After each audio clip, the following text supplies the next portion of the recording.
Cordiais saudações. Meu nome é Fernando, no século. No mundo religioso, eu sou o hieromonge Policarpo. E eu vou falar deste livrinho aqui. Roma, de outra maneira, um ortodoxo reflexiona sobre El Papado de Olivier Clément. Este livro, ou este pequeno livro, tem 145 páginas e é uma pena que ele não esteja traduzido para o português, que nenhuma editora católica romana tenha traduzido aqui no Brasil.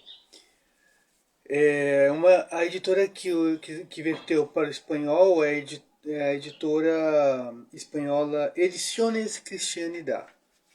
Tá? Então esse livro aqui, né, então um ortodoxo ele reflete sobre o papado. É um livro de 145 páginas,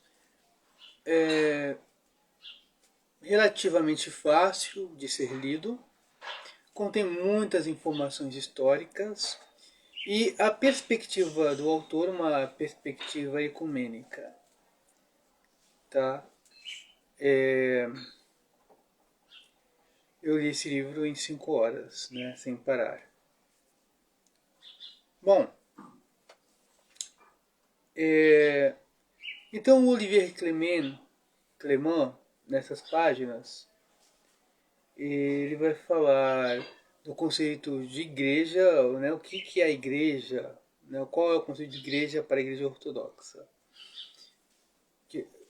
Então, em breves palavras, a igreja é onde se celebra a Eucaristia, né, onde está o centro da catolicidade, onde se celebra a Eucaristia, nas paróquias, né, e lembrando que os padres são delegados, ou seja, eles celebram a Eucaristia com a permissão de seus bispos, né, celebram em seu nome. Bom, depois ele fala, né, do martírio de São Pedro, de São Paulo, fala dos grandes fundadores da Igreja de Roma, Pedro e Paulo. E de como Paulo conheceu a Cristo, né, de como Cristo lhe foi revelado, de como, né, Pedro conheceu a Cristo, enfim. Paulo fala da autoridade de Paulo enquanto apóstolo, né, que Paulo disse que ele era tão apóstolo quanto os outros e que o que lhe foi revelado não foi revelado por nenhum homem, né? Paulo, aliás, disse que quando se converteu, ele foi pregar o evangelho na Arábia e só 3 anos depois foi ter com os apóstolos e os conheceu. Depois de 14 anos também. Paulo, quando esteve com Pedro, ele censurou Pedro, porque Pedro ele tomava as refeições com os cristãos gentios. Quando líderes judeus vieram ter com ele, ele começou a evitar os gentios, que Paulo censurou face a face. Bom, o Olivier Clément fala também da verdadeira interpretação do versículo que Cristo dirige a Pedro: tu és Pedro, e sobre esta pedra edificarei a minha igreja. Então lá no Oriente cristão, nunca foi considerado que Pedro fosse a rocha na qual a igreja está edificada. Então ele cita Orígenes, que diz assim: um cristão que confessa que Cristo é o Filho de Deus, ele também é sucessor de Pedro. Ele é Pedro, ele se converte em Pedro, diz Orígenes. Né? E os padres antioquenos, dentre eles São João Crisóstomo, disse que essa rocha na qual está edificada a igreja é a confissão de Pedro. Tu és o Cristo, o Filho de Deus vivo. Então a rocha é essa confissão. E, repito, na tradição antioquena, essa era e é a interpretação corrente. Tá? Ele cita também Santo Ambrósio, que vai, né, na mesma corrente, o bem-aventurado Agostinho de Hipona, enfim. Inclusive ele cita Ambrósio depois, vai dizer assim que Ambrósio diz que Roma tem o primado da fé e não o primado da jurisdição, o primado da fé. Bom, e aí ele vai analisar, né, como o papado era visto no primeiro milênio, né, na questão dos concílios ecumênicos, porque os católicos romanos dizem que o Papa sempre foi o chefe da igreja, blá blá blá e blá blá blá. Mas este livrinho, né, traz aqui toda a documentação e não é bem assim como os católicos romanos gostam de contar, né? Bom, ele cita o Concílio de Éfeso, que já Cirilo tinha definido tal, e aí chegaram os legados papais, os legados pontifícios, e assim, com a carta do Papa,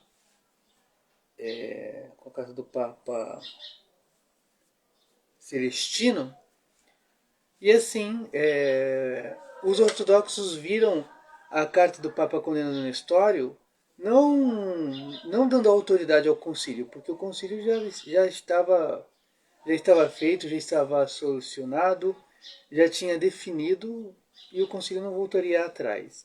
Então eles viram isso como uma adesão da Igreja Romana, né? Viram que o Papa aderiu à fé, né? À fé dos padres conciliares de Éfeso.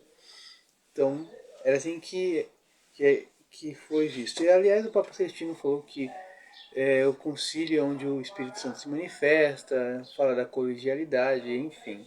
Tá? Então era assim que o Papa era visto. Tá? Isso está aqui nesse livrinho do Olivier Clément. Então, assim, no concílio de Constantinopla, o segundo ecumênico, diz lá que a autoridade do concílio é o Espírito Santo e não se precisa de nenhuma autoridade externa para ratificar, para confirmar o concílio. O concílio de per si se basta, né? Então, o Papa, na visão dos cristãos ortodoxos, que também é minha porque sou ortodoxo, evidentemente, a visão do primado de Roma, né, é o primado de honra. E esse primado de honra sempre existiu. E é o que está na história da igreja do primeiro milênio. Esse primado é o primado de honra. Né? O Papa ele é o primeiro entre os iguais. Né? O Papa é o primeiro entre os iguais. Eu ia falar entre muitos. É que eu estou pensando em outra coisa. Mas o Papa é o primeiro entre os iguais. Tá? Bom, e que o Papa ele não é superior ao Concílio Ecumênico, ou superior à Igreja, e que ele não pode definir nada sozinho. Isso se mostra quando no quinto Concílio Ecumênico e o segundo de Constantinopla, o Papa Virgílio, estando em Constantinopla, ele não quis participar do concílio ecumênico, não quis participar, né, na questão dos 3 capítulos, e então ele foi excomungado de seu nome, né, o nome do Papa Vigílio, foi retirado dos dípticos, ele foi excomungado. Porém, 6 meses depois, né, ele reconheceu o concílio ecumênico e seus sucessores também. Tá? Então isso mostra que o Papa não tinha esse poder que os católicos romanos gostam de falar, né, porque o Papa foi excomungado, né, depois ele voltou atrás. Quanto o Papa Honório, na questão do monoteísmo, ele foi excomungado e anatematizado, e quando um Papa romano ele era eleito, ele tinha que professar a fé e rechaçar os erros de Honório, e isso durou até o século XI. Tá? Então isso mostra que o Papa ele era um bispo como os outros bispos. Sim, ele tinha uma primazia, porque Pedro tinha uma primazia no Evangelho, né? Tinha primazia de honra, ele sempre era o primeiro a falar, né? Ele representava o grupo dos 12, enfim. O Papa também teria essa primazia de representar, mas não de ser o dono da igreja, não de mandar, de submeter as outras igrejas. Ele não tem o primado de jurisdição. E é isso que o livro conta, né, ao longo dessas 145 páginas, com exceção do último capítulo, que eu ainda vou falar dele aqui. Mas, inclusive, também é falado que eu me acabei me perdendo aqui no fio da meada. Peraí, deixa eu me lembrar. Tá. Então, repetindo, né? O Papa Honório foi excomungado, o Papa Vigílio foi excomungado, então o Papa não estava acima da igreja, ele fazia parte da igreja, ele não estava acima da igreja, né? Não existia isso. A história nos mostra que o papado era visto de forma diferente do que aconteceu no segundo milênio, por exemplo. Tá? E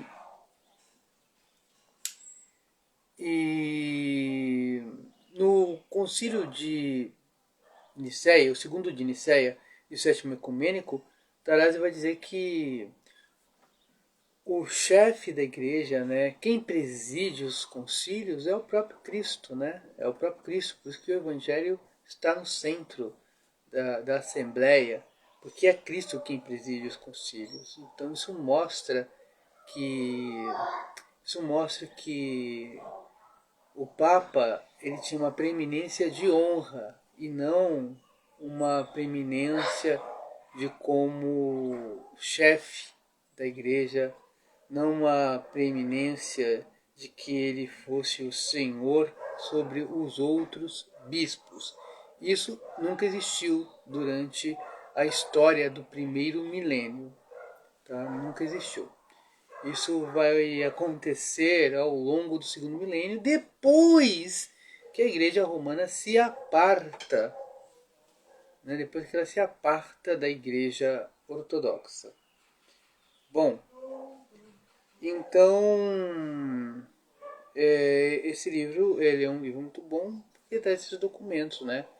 Mostra como a Igreja Ortodoxa encarava o papado. Né? Então, ou seja, se alguém mudou, não foi a Igreja Ortodoxa. Não é a Igreja Ortodoxa que é a rebelde, que é a cismática, ao contrário, é a Igreja Romana que se tornou cismática. Foi ela que mudou os conceitos, porque não existia esse conceito durante o primeiro milênio que o Papa poderia se sobrepor, que o Papa estaria acima do concílio. Isso é uma doutrina nova, isso é uma inovação, uma das inovações da Igreja Romana, né?